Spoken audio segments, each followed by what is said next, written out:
Well, that wasn't very fun.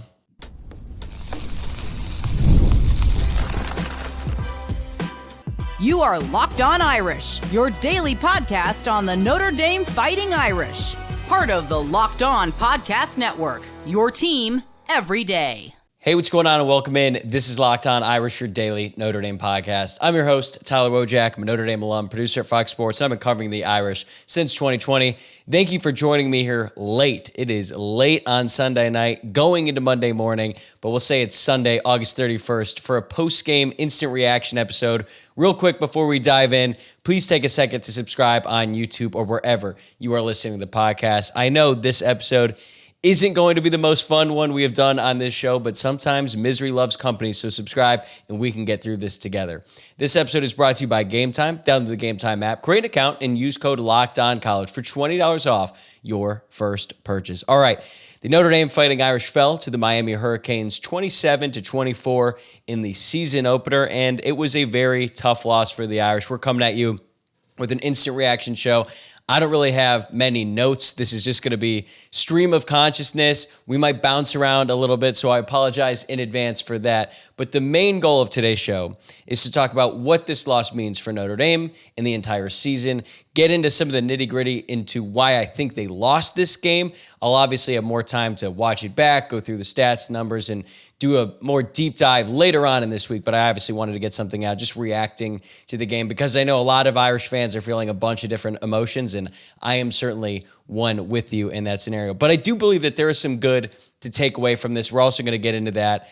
Carr, first game as a starter, was a little bit up and down, but overall, I thought you walk away from that game saying, okay, Notre Dame has a guy at quarterback. He has a lot of time to develop. He has a lot of things that he needs to get better at. But if you think about the situation that he was thrust into, going up against a top 10 team on the road in a hostile environment when nothing was really going his way, the fact that Notre Dame was able to come back, tie the game, was just a huge, huge moment for him and this team. So there is some good, there is some bad, but big picture, what does this loss mean?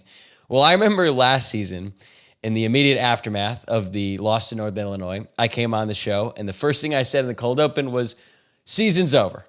I do not think that is the case today. I learned my lesson last year. One loss is not going to define a season, especially in this expanded 12-team playoff format, and I do not believe Notre Dame's season is over. I don't believe the sky is falling or anything like that. The fact of the matter is this. Miami was the better football team on Sunday, and they deserved to win the game. It's really that simple. Notre Dame could have won it, but if they had won that game, they basically would have stolen it because I think Miami was the better team, honestly, in all three phases of the game, and they deserve to win. So hats off to Miami, hats off to the Hurricanes. I think that is a damn good football team, and I am pretty confident we're going to see them in the college football playoff at the end of this year. Maybe we'll even get a rematch. We'll see. That's a long way from now, but Miami's a really good team. And when you play a game like this in the season opener, it's not going to be easy. It's going to be really hard. You add in the fact that you have a brand new quarterback, it makes it even tougher. And this game could have gone either way. Notre Dame didn't play perfect, but they also caught some bad breaks. I mean, that touchdown by C.J. Daniels, are you kidding me? That was one of the best catches I've ever seen. It honestly reminded me of the touchdown catch when Notre Dame was playing Georgia back in 2017. That was my senior year. And I can't remember the receiver's name on Georgia, but he had that unbelievable one-handed catch in the end zone, and that ended up being the difference in the game.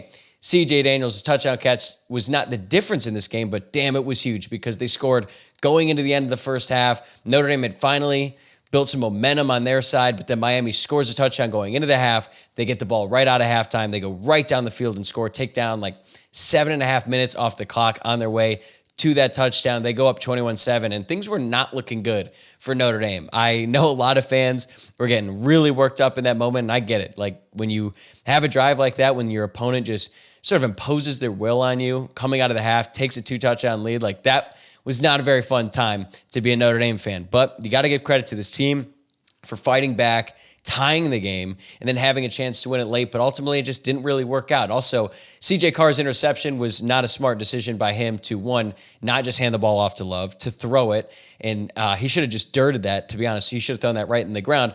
But then also it gets tipped in the air. It gets literally kicked by a Miami player who's like flying through the air, goes up in the air, and then Ruben Bain ends up intercepting it, gets them good field position. So, yeah, they caught some bad breaks, and then a field goal kicker on Miami who is under 50% in his career, ends up drilling a 47-yard field goal to win the game. That was a no-doubter. Like, sometimes the breaks just don't go your way. They did not go Notre Dame's way in this game, and now they are 0-1. But last year, they made the college football playoff with an 11-1 regular season. There's a lot of pressure on them, obviously, the rest of the way. I think they would be best off if they won out. I think we're all hoping for that, obviously, but there's a world where, they could lose another game, still make the college football playoff at 10-2. Ohio State literally just won the national championship after they finished their regular season 10-2. So the sky is not falling. But there are some things that Notre Dame absolutely has to clean up, right? I think you could look at offense, defense. The number one thing that stood out to me, the reason that Miami won this game is because they won in the trenches. Their offensive line played better than Notre Dame's defensive line, and their defensive line, for the most part, played better than Notre Dame's offensive line. And when you lose the battle of the trenches, especially in a game like this, you're just not going to win many football games. It's just not going to happen. So hats off to Miami. We knew going into this game that they had one of the best offensive lines in the country, but Notre Dame was also very confident in their offensive line. And it just didn't really work out. Anthony Knapp left the game due to cramps. That's what Marcus Freeman called it in the press conference. Certainly would have been nice to have him on that last drive. Wasn't out there. Also would have been nice to have Charles Jagsaw.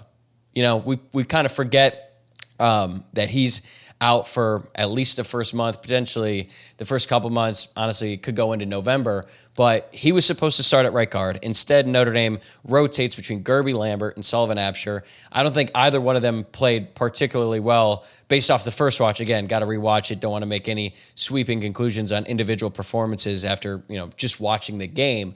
But the offensive line that we saw from Notre Dame was not the one that many of us expected to see from this Irish team this season. But it's also important to point out, I know I bring this up all the time on the show, and some people are probably sick of me saying it.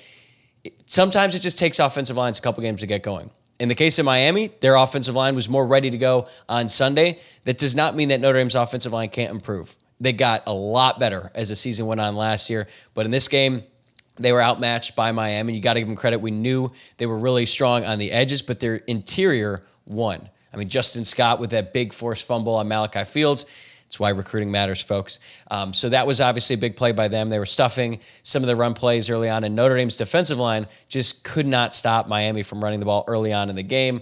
We got the total numbers here. I mean, they really don't jump out. Miami finishes with 119 rushing yards for 3.1 yards per carry, which might surprise you because it felt in different points of the game like Miami was running all over Notre Dame, but they really didn't. The defense did tighten up in the second half, which was huge. They came up with some big stops when they needed to, but Notre Dame, meanwhile, they finished with 93 rushing yards, and 16 of those came from C.J. Carr, who actually had the most carries in this game because sacks do count as rushes. And if you told me going into this game that Notre Dame was going to finish with 93 rushing yards, I'm like, oh, that's a loss. And sure enough, it was. So that is the reason why Notre Dame lost this game. We're going to get into the play calling. We're going to get into some individual performances and stuff like that. But when you lose the battle in the trenches in a game like this against two heavyweights in a very close matchup, you're just not going to win that game. So, again, that is the most important thing. But I don't come out of this game saying, oh, Notre Dame's offensive line is terrible. They're not going to get better. I do think they're going to improve. I think they just played a really good defensive line in the season opener. So that is how we are going to judge them. If Notre Dame went out and they played, I almost said a MAC school. Probably shouldn't have said that because they probably would lose that game too, considering the recent history against Northern Illinois and Marshall. But if Notre Dame just went out there and they played, let's say, Bowling Green, right, and they won the game 50-0, and they dominated in all three phases, and the offensive line looked great, and the defensive line looked great, we would still think that they have a great offensive line and defensive line, despite the fact that it's the same group. Right now, all we have is one sample size. It's a small sample size, and it's this game. And when you play a really tough season opener on the road against a good team, like, you're going to be judged off that performance, which you should. This is what it's all about, right? You're judged on wins and losses and how you play in the biggest spots. But I don't come away from this game saying that, like, oh, this offensive line and defensive line are broken. They're not going to get better. I do think they're going to get better. I think the defensive line certainly needs to improve. I think the linebackers weren't great as a whole. But ultimately, that's the reason why they lost this game. It was the offensive line and the defensive line. And You just got to give credit to Miami. I think if you're Notre Dame, you look at the offensive line and say, hey, the depth there might not be as great as we thought because Anthony Knapp went down, and it was not really good for Notre Dame on the edges after that. And then on defense, they were rotating a lot of guys throughout the game, and it felt like at moments they would get some pressure, but Carson Beck just had all day to throw. Carson Beck finishes 20 of 31, 205 passing yards, 2 touchdowns, 0 interceptions. But the biggest problem for Notre Dame is they just couldn't get after him. They finished with 1 sack. 1.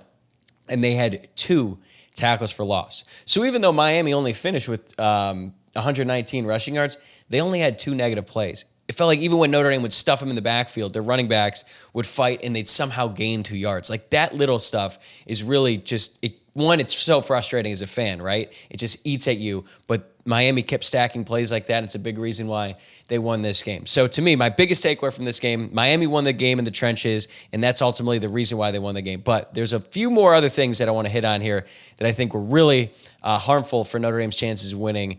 Coming up next, we're going to talk about the play calling. Today's episode is brought to you by Gametime. College football is back, and I could not be more excited. The tailgates, the rivalries, the energy in the stands, there is just nothing like it. But let's be real. Actually getting tickets can feel like more of a battle than the game itself. Endless queues, hidden fees, prices jumping at checkout. That's why I use Gametime, the app that gives the advantage back to fans. It is the easiest way to score last-minute tickets at the best prices with no surprise fees. What you see is what you pay. The app made it super simple. I could even see the exact view from my seat before buying. I love zone deals too. Just pick the section, Gametime picks the seats, and you save big. So take the guesswork out of buying college football tickets with Gametime. Download the Gametime app, create an account, and use code LOCKEDONCollege for $20 off your first purchase. Terms apply. Again, that's promo code LOCKEDONCollege for $20 off. Swipe, tap, ticket, go. Download Gametime today. Let's talk about the game plan on offense. And for the record, I understand you're going to be a little conservative when you have a redshirt freshman making his first ever start against a team like Miami, top 10 team on the road. Me and my friends that I was watching the game with, we got a kick out of it when CJ Carr took the field for the first time. They showed that graphic with some of just his bio, basically, and it said, has never attempted a pass. And it's just so simple. It was so direct, and I just thought it was funny. It's like, wow, when you really put it that way, it doesn't really feel great. Now, obviously, he's attempted passes in his life, but not in college. So anyway, that was just a good reminder of kind of what Notre Dame was dealing with on offense when the game started. But I put this out on Twitter. I understand it is so easy to criticize play calling. I think people do it way too much. I think it's lazy way more often than not because if a play doesn't work, the easiest thing to do is say, well, that was a bad play call. So I try to avoid criticizing play calling as much as possible. But this game is making me reconsider that. Again, I got to rewatch it, but just going through that game, the experience as a fan, I'm sure, like many of you, we're sharing a similar sentiment. Why was Notre Dame not giving the ball to Jeremiah Love? We just spent the entire offseason talking about Jeremiah Love as the best running back in college football and arguably the greatest running back in Notre Dame history. He's up for Heisman Awards, different things like that. And yet, he finished the game with 10 carries for 33 yards. He had a long of 8. Now, granted, he did have that long run that was called back due to a holding on Eli Raridon. By the way, I did not think that was a holding, although pretty rough day for Raridon minus that one big catch. So the best player, arguably in college football, gets the ball 10 times. I understand that they targeted him a little bit more in the passing game. He did have 4 catches for 26 yards. So that was a positive. They tried to hit him on that wheel route. That actually was a great play call, great defense by Miami there. But that's just inexcusable to give your best player the ball 14 times in a game where you have a young quarterback who is going to need some help, and he's got it right there in the backfield. It felt like every single time Jeremiah Love got the ball, even if it wasn't like a long run, it was a positive play for Notre Dame. And it's not just the fact that they didn't give him the ball enough. It's in situations where it felt so easy to just hand him the ball. They would throw it. Now, I should clarify, and Marcus Freeman pointed this out in his press conference, some of those calls were RPO, and it's up to CJ Carr to hand him the ball. Like his interception was an RPO play. And me and my friends are freaking out. Like, how are you passing? Why are you running that screen there in that situation? Well, he should have just handed the ball off to Jeremiah Love, and he said as much after the game. But sometimes as a coach and as an offensive coordinator, as a head coach, you just have to force the issue a little bit. Like, make it simpler on your quarterback. Don't even give him the option to not give him the ball. Just give him the ball, right? They needed to run the ball to win this game, and they just couldn't do it. And actually, I shouldn't say they couldn't do it. They chose not to do it. Sean McDonough, the play-by-play guy, also great game with this crew. McDonough, McElroy, Molly McGrath, they're great. Awesome game by them. But when Sean McDonough says Jeremiah Love out of the witness protection program when he got a carry, shouldn't that tell you that maybe he's not getting the ball enough? And also, Jadarian Price, he had 6 carries, 45 yards with a long of 30.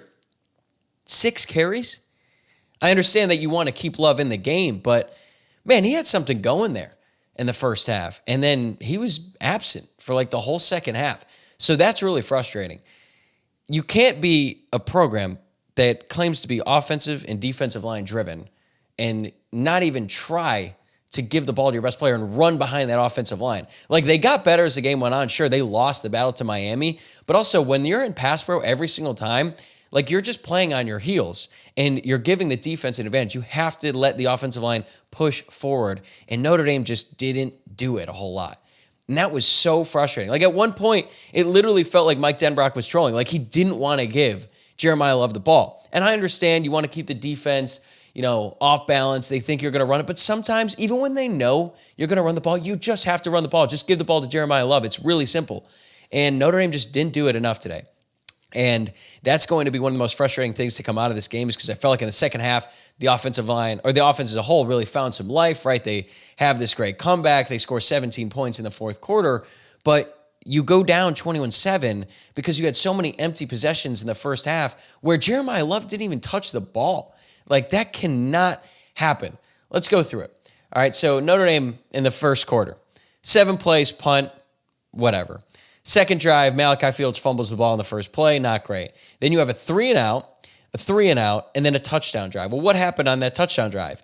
Well, Jadarian Price run for 14 yards. You also had Jadarian Price run for 30 yards. Jadarian Price run for a loss, but then CJ Carr makes this unbelievable play for a touchdown. But when they scored their first touchdown, they got it going because they were able to run the ball. And they weren't even doing it with Jeremiah Love. They also have Jadarian Price. You have one of, if not the best running back duos in all of college football, and they combined for 16 carries. It's just not good enough. And I understand when you're down, you're not going to be running the ball as much. But when the game was still close, when it was a one-score game, Notre Dame just was not running the ball enough to the best backs in the country, and that is not going to win you any games.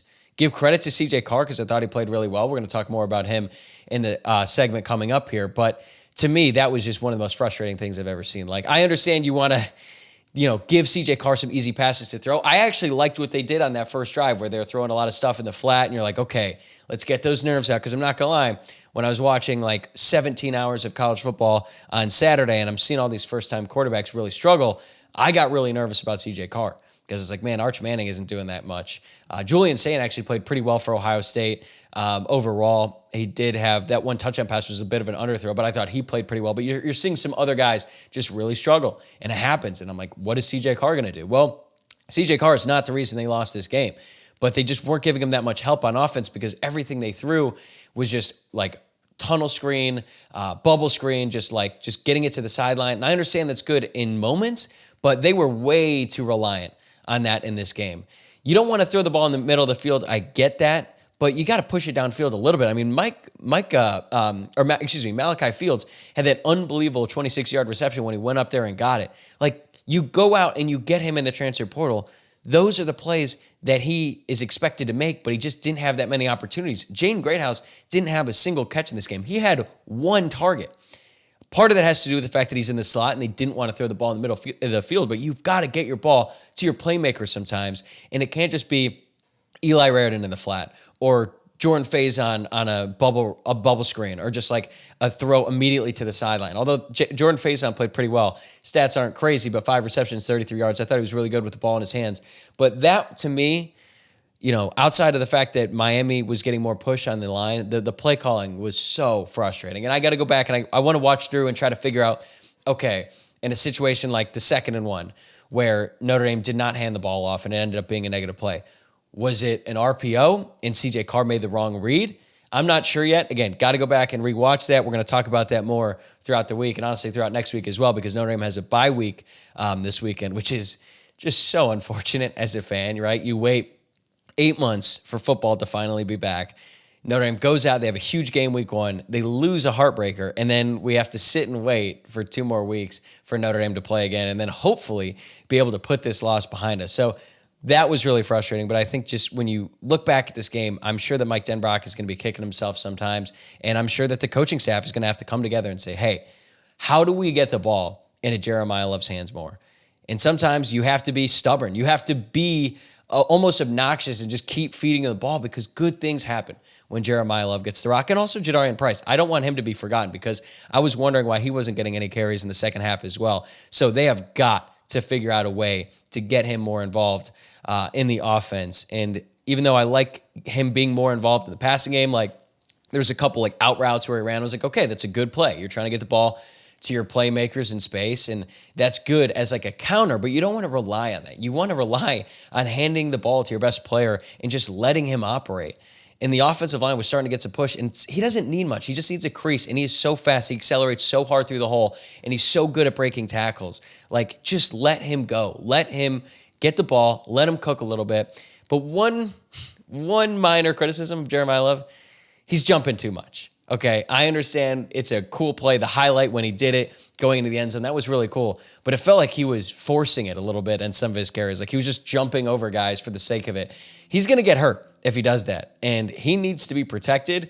And even though I'm just spending 10 minutes saying, hey, Notre Dame needs to give the ball to Jeremiah Love a little bit more, they're going to probably start resting him a little bit against like Purdue and teams like that as the season goes on. Not going to happen against Texas A&M. I hope he gets the ball at least 20 times in that game. But I'm sure he's frustrated as hell coming out of this game. I'm sure Jadarian Price is frustrated by his lack of touches. I'm sure Jaden Greathouse is as well. So when Notre Dame goes back and they watch this game, I think the coaching staff is going to realize, okay, we've got a lot of playmakers on this offense, more than we've had in a long time. They need to figure out how to get them the ball more in advantageous situations. And unfortunately, in this game, that just did not happen for the Irish, and something they got to figure out. A couple other things I wanted to mention. On defense, the fact that they could never get pressure on Beck was so frustrating as a fan, right? Because what was the one thing we talked about throughout all the pregame stuff, right? When Carson Beck is under pressure, he is much worse at quarterback, like pretty much any quarterback. But I think the drop-off between his play is more extreme than any other quarterback out there right now, because when Carson Beck has time and he can just see what the defense is doing, he is really, really good at just seeing what the defense gives him, processing everything, processing coverages, and making the right throws. He did that a lot in this game, but he just had all day to throw. Marcus Freeman even mentioned it in his interview going into the half. He had all the time in the world to figure out what Notre Dame was doing defensively, what their coverage was, and then he'd make the right throw. So the fact that Notre Dame was not able to get any pressure was frustrating. I understand you want to be able to get pressure with 4, but sometimes you got to be creative. Like Al Golden was sending all kinds of exotic blitzes against anyone they faced. I remember when they were playing Virginia last year, I felt bad for their quarterbacks because they just had no idea what they were seeing. I think they ended up throwing 5 interceptions in that game. And I know a lot of people are going to criticize Chris Ash. It's his first game as a defensive coordinator. Really tough task for him to fill the shoes of Al Golden, but it just seemed very vanilla. And they weren't trying to do anything to generate that pressure. And if you're not getting it with 4, eventually you have to abandon that. You got to start bringing 5. You got to bring 6. And yeah, that puts more stress on your secondary, and you become more susceptible to giving up explosive plays. But man, you can't just let Carson Beck sit back there and cook all day long. And that's exactly what he did for most of the game until the second half. Notre Dame got a little bit more pressure, but still, that was not enough. So, there's going to be a lot of criticisms about the coaching staff. I think some of it is fair. I think some of it is a little bit over the top. Like, of course, you've got some sections of the fan base that are like, well, we got to fire Chris Ash. Let's give him a little bit more than one game against a top 10 team, against an offense that was statistically the best offense in the country last year. And they lose Cam Ward, but they bring in Carson Beck, who, played really well. I think there were some questions about him going in, but the one thing that we all understood was if he has time to throw, he's going to be pretty good. And then you got the receivers like C.J. Daniels making an unbelievable catch, Malachi Toney getting some separation on Carson Hobbs.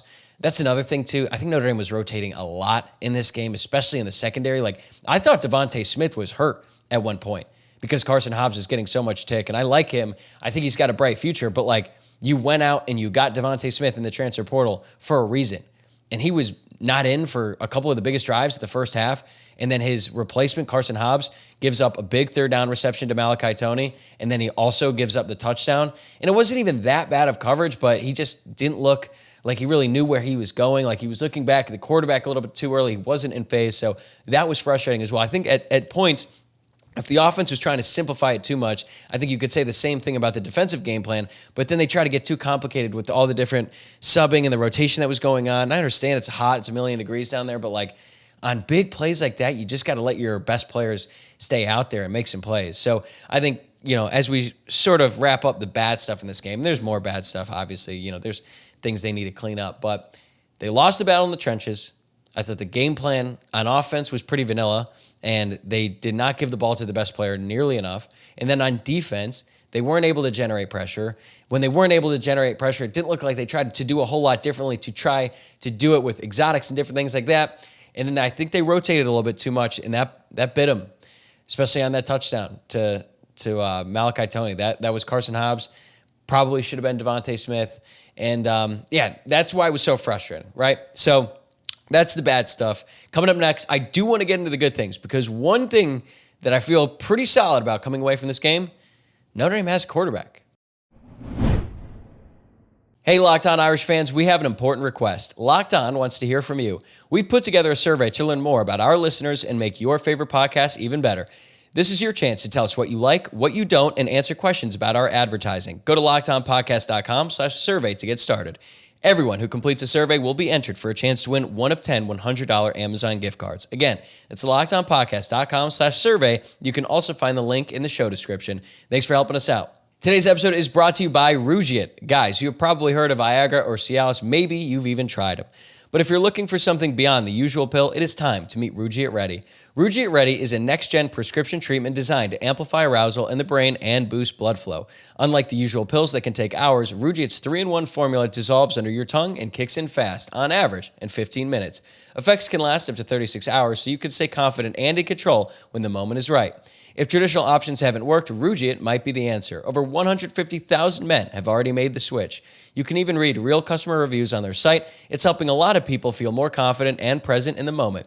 Head to Rugiet.com/LockedOnCollege and use code LockedOnCollege to get 15% off today. That's RUGIET.com/LockedOnCollege and use promo code LockedOnCollege for 15% off. Individual results may vary with prescription treatment. Compounded drugs are permitted to be prescribed under federal law, but are not FDA approved and do not undergo FDA safety, effectiveness, or manufacturing review. Please visit the Rugiet website for full safety information. Obviously, whenever you lose a game, it's easy to focus on all the bad, which we basically have already done on this show in the first two segments. But there's a lot of good things that happen from this game, and I think it's why I'm not that upset about this loss. Yes, it's disappointing. Yes, it was really frustrating in the moment, but it was also really exciting. There's all kinds of great plays. The comeback was awesome. Notre Dame had a real chance to steal this one on the road. And the reason they had a chance is because of number 13 at quarterback. One of the main reasons. CJ Carr is going to be a really good football player. And I'm not going to lie, before this game, I already talked about it a little bit with, just having concerns about a young quarterback after watching all the young quarterbacks struggle in college football this weekend. But I felt like the worst thing that could have happened in this game is if Notre Dame lost and we walked out of this game saying, is the quarterback competition really over? Should they reopen it? Should they look at Kenny Minchey? Because Notre Dame does not have a quarterback right now. And I do not feel like that at all. I was really, really impressed with what I saw from CJ Carr in his debut. And you think about how he looked in this game. And you think about how much he's going to develop and how much better he's going to get just as the season goes along, but even in his career. Like, there are plenty of reasons to be excited about CJ Carr. That was a really, really difficult situation. Down 21-7 on the road, offense isn't doing anything, and it's basically all on you at this point to lead him back. And that's exactly what he did. He tied the game at 24-24, ran a lot more than I expected him to. Mike Denbrock used him a lot in the designed runs, which I was not expecting. At first, I was like, oh, they're just doing this to kind of throw off Miami. And then he runs in for a touchdown on a quarterback draw. That was a great play, great block by Gerby Lambert on that play. And it just one of the few great play calls where I was like, all right, Mike Denbrock, I see you. But the fact that he just was able to remain composed, and when Malachi Fields fumbled that ball, he immediately went to him, was like, I'm going to go right back to you. And when he made the mistake, when he threw the interception, he was immediately rallying his teammates. I think he's a really just strong football player. I think he's going to be really good, and I really liked what I saw from him in this game. It wasn't perfect. Obviously, held on to the ball a little bit too long. He had the 2 grounding plays, although I like that he's trying to get rid of the ball. But on that one where he was rolling to a sideline, I actually think he could have just kept running because that defender was diving, and he didn't even have CJ in his grasp. Like, he could have kept going and then tried to make a play on the ball or make a play with the ball. And then when he was getting sacked on that last drive, like, he just threw it. I thought they might not throw a grounding because I thought Faison was there as a crosser. So that stuff is unfortunate. But the fact that he was able to lead the comeback, make some nice throws. That throw to Malachi Fields was great when he just threw it up, and Malachi was the only player who could get it. He made a great play, keeping the play alive, and then he found Eli Reardon downfield. Great play. But that first touchdown pass was one of the most exciting plays I've seen a Notre Dame quarterback make in a really long time.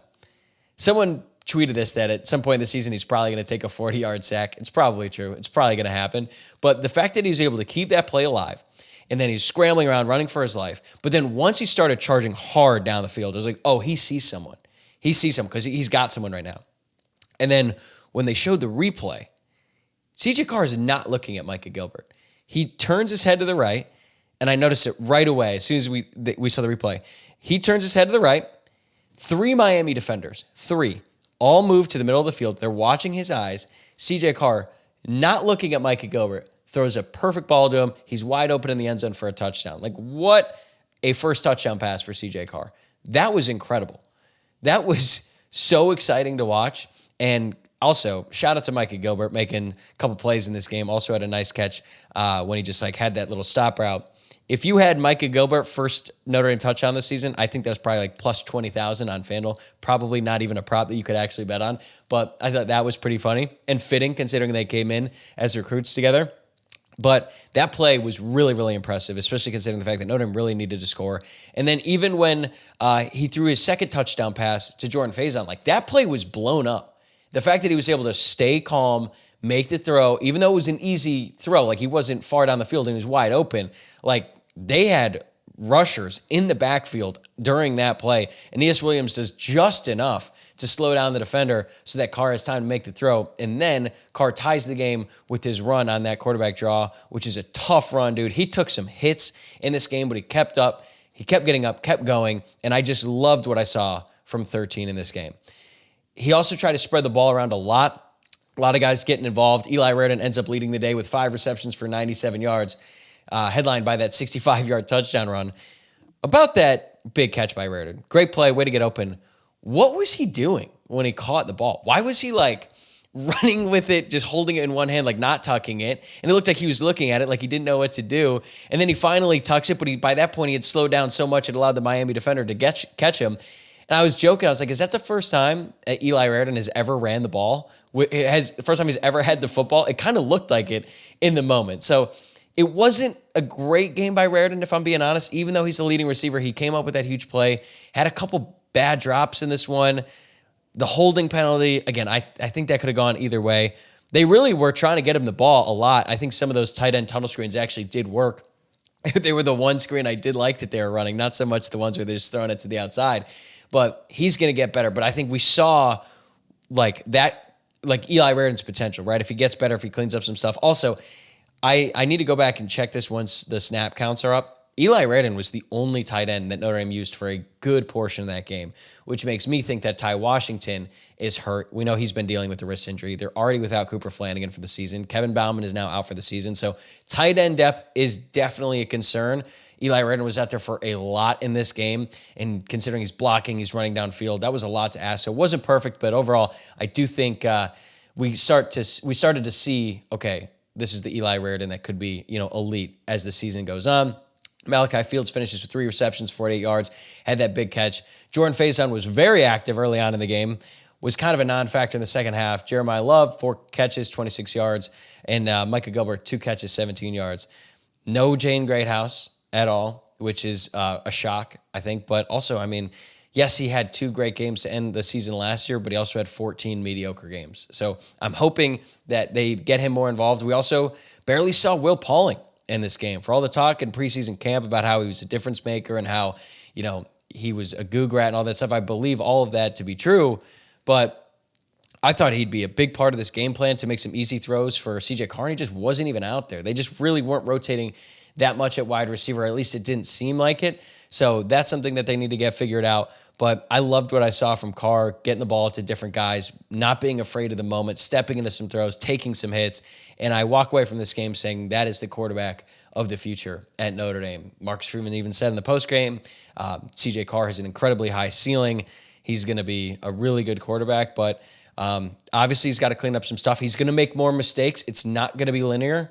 Like, he's going to have some bad games this season, and Notre Dame is going to have to, pick up the slack around him because he's young, and that's just what happens. Even the best players are going to struggle at times. They're going to make some bad decisions, but considering how this game could have gone when it was 21-7, the fact that CJ Carr was able to lead this team back into the game and come right on the doorstep of actually winning it is really, really impressive. So I feel great about that. And I look at this loss like, man, losses happen.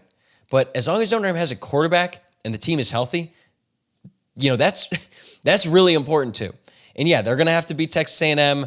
They have a lot of games left. But if you have a quarterback, you have a chance in every single game in college football. And Notre Dame absolutely has one now, which is great. It's great news after spending all those months in the offseason talking about, well, I think CJ Carr is going to be good. I think the quarterback situation is going to end up being all right. And right now, I feel like it's going to be. I feel like, with CJ Carr, we have been waiting for him to take over for basically 2 years, ever since he committed to the Irish back in the summer of 2023. Well, now it's his time. It's his team. Emil Wagner on that last drive when they went out there, when Carr ended up tying the game, you could see on the camera when they were coming out, like Emil Wagner kind of like looked at CJ Carr and was like, let's go. And Carr was like, let's go. I love the way that he led the offense. I love the way that he led the team on the sideline. I think now that he is clearly quarterback one, he has taken real leadership.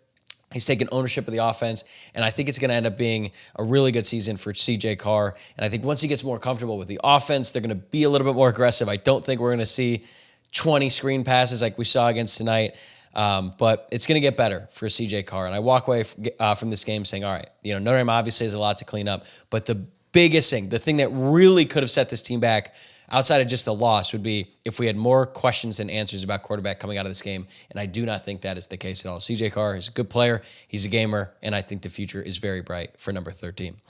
Okay, that is going to do it for this instant reaction episode.